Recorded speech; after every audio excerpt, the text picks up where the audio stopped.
Hola, buenos días. El día de hoy junto a mis compañeros Juan Esteban Pinilla, Juan Camilo Loreña y quien les habla Daniela Murcia, le estaremos realizando una entrevista al economista Germán Sánchez Pérez acerca de política monetaria y política fiscal. Germán Sánchez Pérez, economista de la Universidad del Valle, máster en Economía de la Universidad de los Andes y un doctorado en Ciencias Económicas de la Universidad Nacional.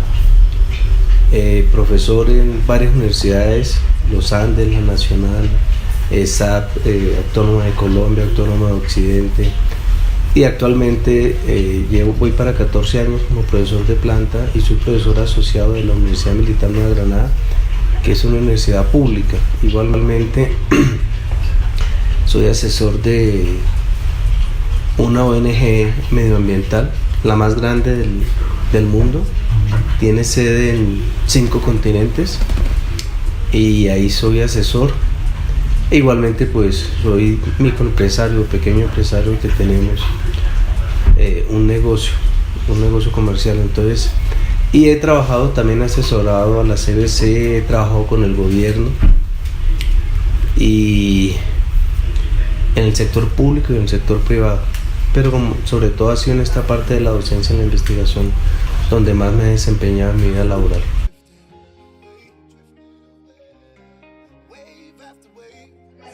Para usted, ¿qué es el dinero y qué papel juega en la actualidad? El dinero simplemente es un medio de intercambio. En los sistemas capitalistas se generan excedentes y la gente realiza intercambios de los bienes que necesita y los bienes que produce. Entonces hay varias formas de hacer los intercambios y la forma más común es a través del dinero, y la historia del dinero pues es una historia muy linda, cómo ha venido evolucionando el dinero a través del tiempo y actualmente cómo se encuentra el dinero, ¿no? Porque hoy en día pues tenemos no solamente las monedas, el dinero físico que son los billetes, sino está el dinero plástico y cada vez más se está haciendo a través de las redes. Entonces el dinero sigue jugando el mismo papel de intercambio para las personas, pero en la evolución lo que encontramos es que va a ser prácticamente virtual.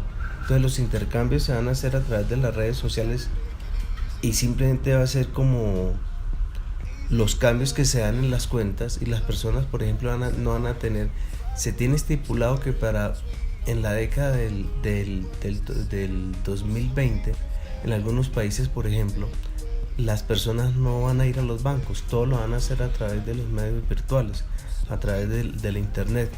Entonces es una cosa bien interesante. Sin embargo, a pesar de que las cosas se van a hacer de esa manera, aún sigue manejando, se van a parecer que tú tienes las cuentas, sí, pero todo lo vas a manejar no de una manera física, sino de una manera virtual. Por supuesto siempre va a seguir manejándose el dinero porque de alguna manera tiene que hacerse el intercambio, porque el sistema de trueque pues por supuesto no es el más eficiente y está por supuesto ya superado. Entonces el dinero pues va a jugar un papel muy importante, lo sigue jugando en términos de los intercambios, pero contrario a lo que cree la gente, es decir, para eso sirve el dinero como un medio de intercambio, pero el dinero no es riqueza. Que la gente piensa que el dinero es riqueza, el dinero no es riqueza. Tú tienes unos ingresos que son monetarios, pero tu riqueza real está determinada en términos de bienes y servicios. Por ejemplo, tú puedes decir yo tengo 1 millón de pesos. Si el gobierno le quita los 3 ceros, quedarías con 100.000 pesos. Con 1.000 pesos. Y significa de que entonces tú perdiste todo tu dinero de la noche a la mañana, te volviste pobre. Si tú le quitas igualmente los ceros a todo, tú sigues siendo igualmente rico, porque tu riqueza, como te digo, no es en dinero, sino es en términos reales, que es en términos de bienes y servicios. ¿Que ha seguido el Banco de la República ha contribuido a la crisis actual? La política monetaria, hay unas discusiones bien interesantes y tiene que ver con cuál es la escuela de pensamiento que las personas ven y entienden que es la influencia. Si es desde el punto de vista de la escuela monetarista pura, Milton Friedman, la escuela de Chicago, para ellos el dinero simplemente es un velo y el dinero no genera ningún efecto real sobre la economía. En otras palabras, cuando se imprime más dinero del que necesita la economía, lo único que se genera es inflación, porque los agentes económicos tienen expectativas racionales. Sin embargo, si tienen una visión más heterodoxa, por ejemplo un tanto keynesiana o algunas otras escuelas de pensamiento, para ellos el dinero sí puede tener algún efecto real sobre el sector real en el cortísimo y de pronto en el mediano plazo. ¿Por qué? Porque la gente, como les decía ahora, tiene expectativas adaptativas y la gente piensa que si tiene más dinero tiene más riqueza. Y como si tiene más dinero, como piensa que tiene más riqueza, entonces la gente consume más. Y si consume más, crea una especie de dinámica en la economía y por eso se tendría efectos reales sobre la economía. Pero lo cierto es que desde el punto de vista ortodoxo, heterodoxo, desde las diferentes visiones de la economía, todos sí están de acuerdo que en el largo plazo el dinero lo único que genera es inflación. Ahora, en el caso de Colombia, a partir de 1990, en la década de los 90, una de las reformas importantes que se hicieron fue a todo el sistema bancario y monetario en el país. Y una de esas reformas fue las que se le hizo al Banco de la República. Y al Banco de la República dejó de pertenecer, de estar bajo la tutela del gobierno central, adquirió independencia y se le dio una tarea específica y central, que es velar por el poder adquisitivo de la moneda. ¿Eso qué significa? Significa que tienes que controlar la inflación. Ese es el papel central. Entonces, por un lado tienes el gobierno, pero por otro lado tienes la independencia del Banco de la República, independencia que es un poco discutible, ¿sí? Porque el presidente de la Junta Monetaria es el ministro de Hacienda. Pero de todas maneras, si existe independencia, lo que quiere decir es que el gobierno no puede entrar a decir, imprímeme más dinero. Eso es muy bueno para un sistema capitalista. Y es muy bueno porque si existe un presidente populista, quiere entonces comenzar a actuar a través de la moneda. Ejemplo específico, Venezuela.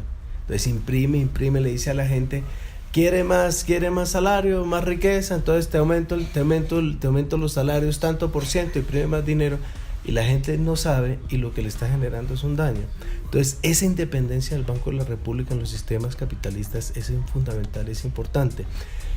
El Banco de la República lo que ha venido haciendo, digamos, en estos últimos años en el país, por supuesto es centrarse en lo que es su papel, que es controlar el poder adquisitivo de la moneda. Colombia estuvo en un momento de Colombia en el gobierno, en esta administración de este presidente Santos. Si tú miras la tendencia del crecimiento, lo que te encuentras es una tendencia completamente decreciente. En otras palabras, el comportamiento económico de la administración Santos ha sido completamente mediocre. Entonces, una de las cosas que se hizo es, hagamos política monetaria para tratar de activar la economía. Ahí el Banco Central fue responsable en el sentido de que no le hizo caso y trató de controlar la inflación y lo hizo. Ahora, lo que yo no estoy de acuerdo fue la manera que lo hizo, porque para mí, pero ya profundizamos un poco más, ¿sí? Porque para mí el problema de la inflación en Colombia no se generó por problemas de demanda, lo generó básicamente por los problemas del petróleo, por los problemas de los paros y el problema del fenómeno del niño. Entonces, el Banco de la República lo que hizo fue afectar a través de tasas de interés la demanda, pero creo que esa no era la manera más efectiva. Pero digamos que fue responsable porque se dedicó a controlar la inflación y no hizo más emisión monetaria, ¿sí? Pero para mí la política fue equivocada.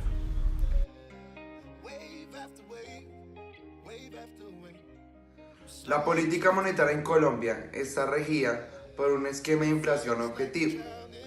¿Se podría utilizar algún otro mecanismo para un país como Colombia?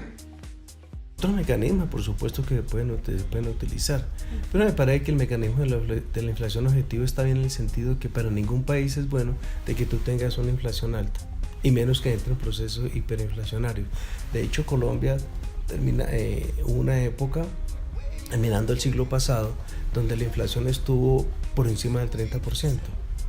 Y eso no es beneficiario, no es bueno para el comportamiento de ninguna economía. Ahora, algunos economistas plantean el famoso dilema de la curva de Phillips, ¿sí? Es que consideran que tú no puedes obtener ambos objetivos a la vez. En otras palabras, tú puedes disminuir desempleo y aumentar inflación, o al revés, bajar inflación y aumentar desempleo. Para mí eso no es cierto. De hecho, los hechos reales en el mundo lo demuestran. Venezuela tiene una hiperinflación tremenda y es una economía que está en crisis. Igualmente Colombia, a comienzos de siglo, controló la inflación y disminuyó el desempleo, es decir, hubo crecimiento económico. Entonces, esa es una suposición que es falsa.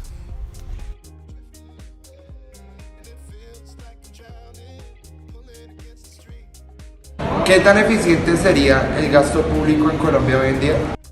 El gasto público en Colombia tradicionalmente no ha sido eficiente. No ha sido eficiente por lo que lo acabamos de decir. Si hubiera sido eficiente, hubiera corregido los problemas de distribución de la riqueza, y somos uno de los países, repito, más desiguales del mundo. Una prueba de que no ha sido eficiente. Ahora, en esa parte, pero sin embargo uno dice, bueno, el gasto público o el gobierno puede jugar un papel importante en la economía. La respuesta es sí, pero yo creo que no tanto que sea con el gasto público, sino ideando políticas donde sea el sector empresarial, el sector productivo, que sea el que dinamice y haga crecer la economía.